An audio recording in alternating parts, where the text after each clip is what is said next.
22 अप्रैल 2025 को पाकिस्तान ने पहलगाम में आतंकी हमला किया, जिसका जवाब उसे ऑपरेशन सिंदूर से दिया गया। महज 7 तारीख में शुरू हुआ, 10 तारीख में गिड़गिड़ाता हुआ पाकिस्तान भारत के कदमों में आकर गिरा। 2 बार फोन किया, उसके बाद युद्ध विराम किया गया, लेकिन उसके बावजूद भी लगता है पाकिस्तान बाज नहीं आ रहा है, क्योंकि पाकिस्तान चाहता है कि भारत के साथ उसका कोई छोटा मोटा युद्ध हो जाए। उसी का नतीजा है कि खबरें निकलकर सामने आ रही हैं। Pakistan signalling war claims Baloch activist after Delhi blast. Balochistan के एक एक्टिविस्ट हैं मीर यार बलोच, उन्होंने दावा किया है कि पाकिस्तान सिग्नल मतलब पाकिस्तान युद्ध के संकेत दे रहा है। लेकिन बड़ा सवाल है कि पाकिस्तान जो 3 दिन भारत के सामने नहीं टिका, वो क्यों भारत को युद्ध के संकेत दे रहा है, क्यों भारत को युद्ध के लिए उकसा रहा है। हालांकि पाकिस्तान की जो भूमिका थी वो खुले तौर पर सामने आ चुकी हैं। जो आतंकी पकड़े गए हैं वो जैश ए मोहम्मद से, लश्कर ए तैयबा से जुड़े हुए थे। हालांकि भारत सरकार की तरफ से आतंकी हमला इसे कहा गया है, लेकिन अभी तक पाकिस्तान का नाम नहीं लिया गया, क्योंकि अभी तैयारी हम बहुत बड़ी कर रहे हैं। तो क्या वाकई में पाकिस्तान युद्ध के संकेत भारत को दे रहा है? इसी विषय पर चर्चा करेंगे। क्यों संकेत दे रहा है, इससे मुनीर शहबाज को और पाकिस्तान को क्या फायदा होगा, उस विषय पर आज डिटेल चर्चा करेंगे। नमस्कार, मैं हूं आपके साथ अभिषेक पुंडीर और आप देख रहे हैं एनएमएफ न्यूज।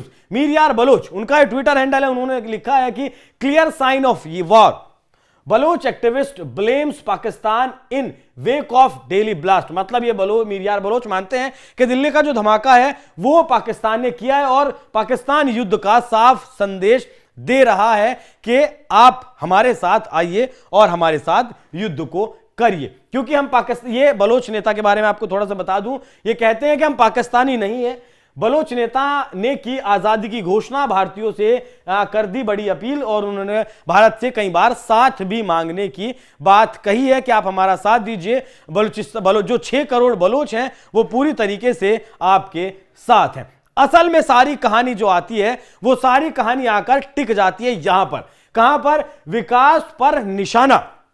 पाकिस्तान ने रक्षा बजट 20% बढ़ाया, कुल खर्च में कटौती की, मतलब जो देश को चलाने का खर्च है उसमें उसने कटौती की। नए बजट में जुलाई जून 2025-26 के लिए रक्षा के लिए 2.55 ट्रिलियन रुपए मतलब लगभग 9 अरब डॉलर आवंटित किए हैं, जो पहले 2.12 ट्रिलियन रुपए थे। इसमें सैन्य पेंशन के लिए आवंटित 742 अरब पाकिस्तानी रुपये शामिल नहीं है। मतलब ये 2.63 अरब डॉलर जो है वो इससे अलग है। पाकिस्तान ये चाहता है कि ये हो जाए, जितना ज्यादा पैसा पाकिस्तान की सेना के पास आएगा उतना ही तो ज्यादा वो ट्रंप के परिवार की जो कंपनी है उसमें निवेश कर पाएंगी, या फिर जब ये लोग भागेंगे, भागते तो ये हैं ही, जिस तरीके से परवेज मुशर्रफ भागा, उसके बाद बाजवा भागे और अब आसिम मुनीर भी उसी तैयारी में कर रहा है। देखिए इस कहानी को समझिए। आसिम मुनीर ने ऑपरेशन सिंदूर में अपनी जीत बताई कि भारत के उसने कई फाइटर जेट्स मार गिराए। न्यूयॉर्क टाइम की एक रिपोर्ट ये भी बताती है कि जो ट्रंप ने कहा कि 5 फाइटर जेट इस युद्ध में मारे गए, वो भारत पर जो इशारा किया उसके प्रमोशन के लिए पैसे ट्रंप को दिए गए थे। जब शहबाज शरीफ और आसिम मुनीर ट्रंप से मिले थे, ट्रंप बीच में थे, एक तरफ मुनीर था एक तरफ शहबाज शरीफ थे, तब एक फाइटर जेट की आकृति यहां ट्रंप ने लगाई हुई थी। F-35 वो लगाया हुआ था क्योंकि F-35 पाकिस्तान को चिपकाना चाहता है अमेरिका। खैर वो बात एक अलग है, लेकिन अब आसिम मुनीर ने शहबाज शरीफ को कहकर अपने संविधान में एक संशोधन करवाया है। उस संशोधन में यह हुआ है कि जो सेना प्रमुख आगे बनेगा उसकी नियुक्ति कौन करेगा? प्रधानमंत्री राष्ट्रपति के कहने पर आसिम मुनीर करेगा। जजों की नियुक्ति कौन करेगा? प्रधानमंत्री और आपका राष्ट्रपति के कहने पर उसमें भी दखलंदाजी किसकी होगी? आपकी इसकी होगी, आसिम मुनीर की होगी। आसिम मुनीर जो सेना प्रमुख फिलहाल है, उसके बाद उसे फील्ड मार्शल की उपाधि दी गई ऑपरेशन सिंदूर के बाद, और अब उसे पूरी ताकत एक तरीके से कहें कि पाकिस्तान की दे दी गई है। मतलब तीनों सेनाओं के समन्वय के लिए जो अब तक यहां शमशाद मिर्जा हुआ करते थे वो अगले महीने, माफ कीजिएगा इसी महीने रिटायर हो रहे हैं, और उस जैसे सीडीएस का पद भारत में है वैसे एक पद पाकिस्तान में था, उसे खत्म ही कर दिया गया। मतलब जो भी कुछ सर्विस सर्वा होगा, सबसे बड़ी बात जब तक जिंदा रहेगा आसिम मुनीर तब तक वो इस पद पर बना रहेगा। अब इस बिल में एक चीज और की गई, वो क्या की गई? उसमें यह कहा गया कि राज्यों को जो पैसा केंद्र देता है उसमें कटौती करिए। उस कटौती के पैसे को कहां दिया जाए? उस कटौती के पैसे को सेना को दिया जाए। अब सेना को क्यों दिया जाए? पाकिस्तान की जनता सवाल तो पूछेगी। भले ही पर्दे के पीछे से आसिम मुनीर या फिर आर्मी शासन पाकिस्तान में चलाती आई है, वो एक अलग बात है।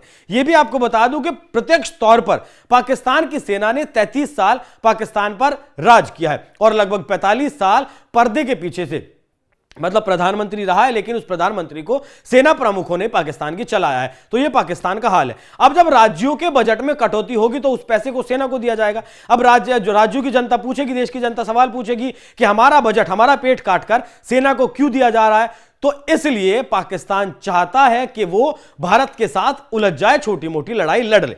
देखिए, जिस तरीके से ऑपरेशन सिंदूर हुआ, ट्रंप जो है भागे आया, जैसे ही नूर खान एयरबेस पर हमला हुआ है, फिर किराना हिल पर ब्रह्मोस ने जाके ही एक निशाना साधा, तुरंत ट्रंप बिलबिलाते हुए बाहर आए कि मेरा जो बेटा है, जिसके ऊपर मेरा हाथ है, पाकिस्तान उसका नाम है, उसको ऐसे नहीं मारना है।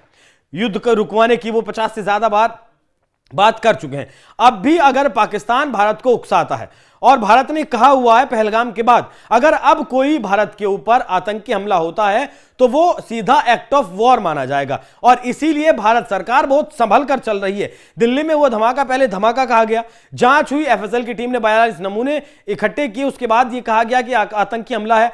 अब जितने आरोपी पकड़े गए हैं उनके ऊपर जब डंडा पड़ रहा है तो वो धीरे धीरे करके एक एक करके राज उगल रहे हैं। इन्हीं राज उगलने की वजह से पता चला है कि जो शाहिद लखनऊ से गिरफ्तार की गई, जिसने 2013 तक लखनऊ के एक मेडिकल कॉलेज में काम किया है, वो 10 साल से जैश ए मोहम्मद की एक्टिव मेंबर है।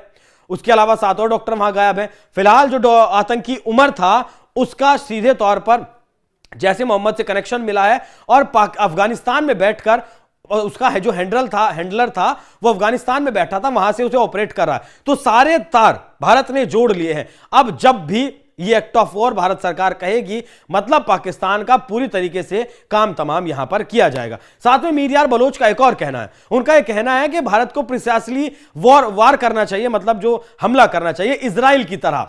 जिस तरीके से इजराइल ने गाजा में ठोका था यहां हमास के आतंकियों को, ठीक वैसे ही भारत को भी ठोकना चाहिए। और यह बात वो पहले कह चुके हैं कि 6 करोड़ बलोच लोग भारत के साथ हैं। तो अब आपको समझ में आया होगा। अच्छा, छोटी सी वॉर में इसलिए कह रहा हूं, छोटा युद्ध में इसलिए कह रहा हूं क्योंकि जब भारत हमला करना शुरू करेगा तो पाकिस्तान जैसे देश, सऊदी जैसे देश, दुनिया के तमाम देश बीच में कूदेंगे कि नहीं, युद्ध नहीं, युद्ध नहीं, युद्ध नहीं, और वो सीज फायर करवा कर ले जाएंगे, पाकिस्तान की जान बच जाएगी। और इस बहाने से पाकिस्तान की सेना, जो फंड काटा है पाकिस्तान की सेना ने राज्यों का, वो पाकिस्तान की सेना को मिल जाएगा। ऑपरेशन सिंदूर के बाद आपको दिखाया किस तरीके से अपना बजट उन लोगों ने बढ़ा ही लिया है। और इसका यही कारण है कि पाकिस्तान का जो ये फील्ड मार्शल है मुल्ला मुनीर, वो लगातार धमकियां देता रहता है। उसने अभी हाल ही में चेतावनी दी थी कि भारत की भौगोलिक प्रतिरक्षा को नष्ट कर दिया जाएगा, भारत की भौगोलिक प्रतिरक्षा को नष्ट कर दिया जाएगा। जिसके बाद रक्षा मंत्री राजनाथ सिंह का वो बयान आया था जिसमें उन्होंने कहा था कि पाकिस्तान याद रखे तो अगर इस बार कोई हरकत करने की कोशिश की तो इतिहास और भूगोल दोनों बदल दिए जाएंगे। ये बयान उसके बाद दिया था। और लगातार, अगला स्लाइड दिखाइएगा जरा, लगातार वो मुल्ला मुनीर लगातार धमकी देता रहता है। बात अगर मीर बलोच की करें तो पाकिस्तान एक केला राज्य है, इसकी कंगारू अदालतें, बिकाऊ मीडिया, पाखंडी नागरिक समाज, ब्लैकमेल किए गए राजनेता और मुल्ला सैन्य गठजोड़ पाकिस्तान को नहीं बचा सकते, क्योंकि इस्लामाबाद की सेना बलूचिस्तान के स्वतंत्रता आंदोलन का मुकाबला करने में बुरी तरीके से विफल रही है। मतलब ये अपने आप को पूरी तरीके से पाकिस्तान से अलग साबित कर चुके हैं। यहां तक भी कह चुके हैं कि ये अपना बलूचिस्तान अलग गणराज्य इन्होंने कह दिया है। 14 नवंबर को बलूचिस्तान की प्राकृतिक संप्रदा को व्यवस्थित लूट पाकिस्तान के आर्थिक आतंकवाद से कम नहीं, मतलब जो इनके आर्थिक संप्रदाय हैं जहां से लूट खसोट पाकिस्तान की सरकार करती है, उस पर बलोच लड़ा के जाकर काबिज हो जाएंगे, ये भी इनकी तरफ से कहा गया। और यह भी कहा गया कि 17 नवंबर 2025 बलूचिस्तान एक संप्रभु राष्ट्र है जिसका अपना संविधान, कानूनी ढांचा और संसदीय संस्थाएं हैं। बस ये भारत सरकार भारत का साथ मांग रहे हैं। इनका कहना है कि भारत में रिपब्लिक ऑफ बलूचिस्तान करके नाम से हमें एम्बेसी खोलने की इजाजत दी जाए। हालांकि भारत सरकार ने लगातार कहा है कि बलूचिस्तान का मामला पाकिस्तान का अंदरूनी मामला है, उसमें भारत कोई हस्तक्षेप नहीं करेगा। बाकी जिस तरीके से मीर बलोच ने कहा है कि इजराइल की तरह ठोकना चाहिए पाकिस्तान को, भारत अब पाकिस्तान को ठोके तो जिस तरीके से इजराइल ठोकता है वैसे ठोके। इस पर आप लोगों की क्या राय है, कमेंट बॉक्स में जरूर बताइएगा। नमस्कार।